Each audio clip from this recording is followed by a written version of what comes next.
कुंदन जी, जिस तरीके से देखा जाए भारतीय जनता पार्टी का 45 साल का इतिहास, 1980 में गठन किया गया, उसके बाद 2026 तक की अगर हम बात करें तो युवा नेता अभी तक कोई अध्यक्ष नहीं बना, लेकिन नितिन नवीन बिहार के युवा नेता और उन्हें चुनना, क्या कुछ आप देख रहे हैं इस पूरे रणनीति के तहत? बीजेपी की क्या रणनीति रही? क्या ये अहम फैसला बीजेपी का आगे जाकर बहुत ही ज्यादा मुकाम पर हासिल हो सकता है बीजेपी को?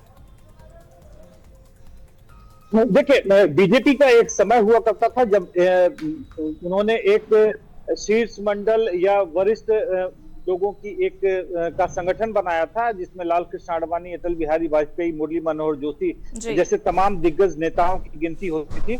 लेकिन उसके बाद अगर हम बात कर लें तो यह कहीं ना कहीं बीजेपी के एक ट्रांसफॉर्मेशन का रिप्रेजेंटेशन है, नितिन नवीन को राष्ट्रीय अध्यक्ष के तौर पर मनोनीत करना।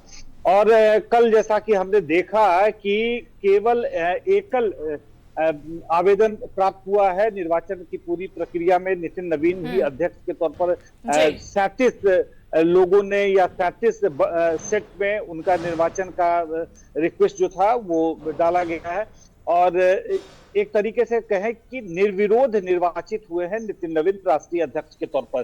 45 वर्ष की उम्र के एक युवा विधायक बिहार की राजनीति से निकलकर जो राष्ट्रीय परिप्रेक्ष्य में, राष्ट्रीय परिदृश्य में पहुंच रहे हैं, इनके सामने जिम्मेदारियां काफी अहम होंगी और जिम्मेदारियों के साथ साथ चुनौतियां भी अहम होंगी। कुंदन जी, एक तरीके से देखें तो बिहार की राजनीति को भी काफी अहम समझा जाता है और बिहार की राजनीति में काफी कुछ नितिन नवीन ने संभाला हुआ है, जनता का विश्वास लगातार जीता है। लेकिन बिहार की राजनीति से केंद्र तक पहुंचना और इतने बड़े पद पर बैठना, इन जिम्मेदारियों का निर्वहन करना, क्या नितिन नवीन के लिए इतना आसान होगा? क्या लगता है जैसा बिहार में रहा?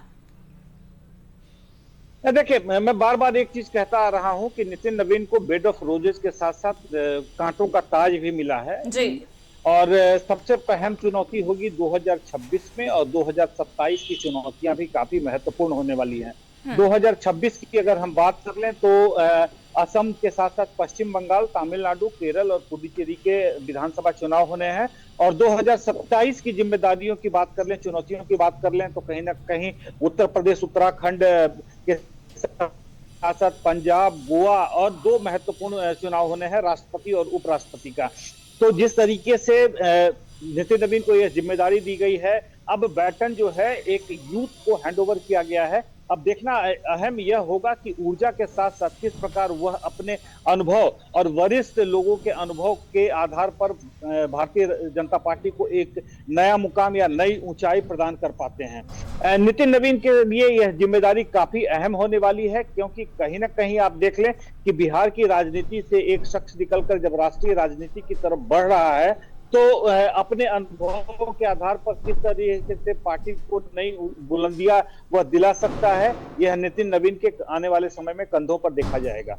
जी। सबसे बड़ी पार्टी भारतीय जनता पार्टी, ठीक है, और उसके बाद इतना बड़ा बदलाव अचानक से करना क्या एक बड़ी रणनीति का हिस्सा हो सकती है? क्योंकि देखिए, बार बार ये चर्चा का बाजार गर्म हो रहा है कि नितिन नवीन को पहले राष्ट्रीय कार्यकारी अध्यक्ष चुना गया एक तरीके से युवा वर्ग को साधने के लिए, क्योंकि पिछले दिनों में जो कुछ भी जेनजीज को लेकर देखने को मिला वो हम सबके सामने है। उसके बाद अब राष्ट्रीय अध्यक्ष के पद पर बैठ रहे हैं, इतना बड़ा बदलाव हो रहा है भारतीय जनता पार्टी के अंदर, तो कुछ ना कुछ रणनीति युवा वर्ग को लेकर भी की गई है। क्या देखते हैं आप इसे? देखिए, यह रणनीति से ज्यादा अहम रहा है आरएसएस और बीजेपी के बीच एक सामंजस्य, एक कोऑर्डिनेशन, एक समन्वय को लेकर।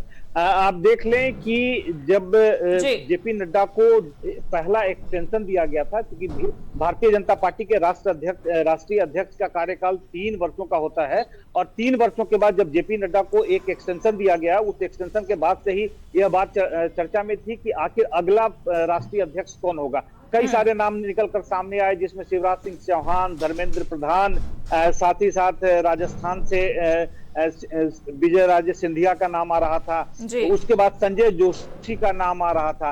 लेकिन किसी भी नाम पर भारतीय जनता पार्टी और आरएसएस में एकता या एकमत नहीं हो पा रहा था, क्योंकि कहीं ना कहीं आरएसएस जो है वो भारतीय जनता पार्टी का थिंक टैंक माना जाता है। ऐसे में जरूरत थी एक ऐसे नाम की जिस नाम पर दोनों संगठनों के द्वारा, भारतीय जनता पार्टी और आरएसएस के द्वारा, जिस पर एक मत हुआ जा सके, कोऑर्डिनेशन। अच्छा, एक तरीके से कुंदन जी अगर देखें तो आपने ये जिक्र भी किया, और ये हम सब जानते हैं कि जेपी नड्डा का कार्यकाल बढ़ाया गया और 2024 का जो लोकसभा चुनाव था काफी अहम था उनके कार्यकाल में, लेकिन नतीजे उतने भारतीय जनता पार्टी के फेवर में आते नहीं दिखे जितनी उम्मीदें थी पार्टी को। लेकिन 2029 का ये जो लोकसभा चुनाव होगा उसे लेकर भी बहुत सारी चीजें हैं, और ये भी हो सकता है कि आने वाले समय में कहीं ना कहीं नितिन नवीन को इसकी कमान सौंप दी जाए। तो क्या लगता है 29 का लोकसभा चुनाव 2024 की तुलना में काफी अहम हो जाएगा? देखिए, अब सबसे अहम बात यह है कि बीजेपी में हमेशा इस बात को लेकर चर्चा होती रही है कि क्या 75 वर्ष के बाद पॉलिटिकल फिगर्स को, पॉलिटिकल पर्सनालिटीज को रिटायरमेंट ले लेना चाहिए। यह एक चर्चा का विषय रहा है और इसको लेकर बीजेपी में मतांतर देखे गए हैं।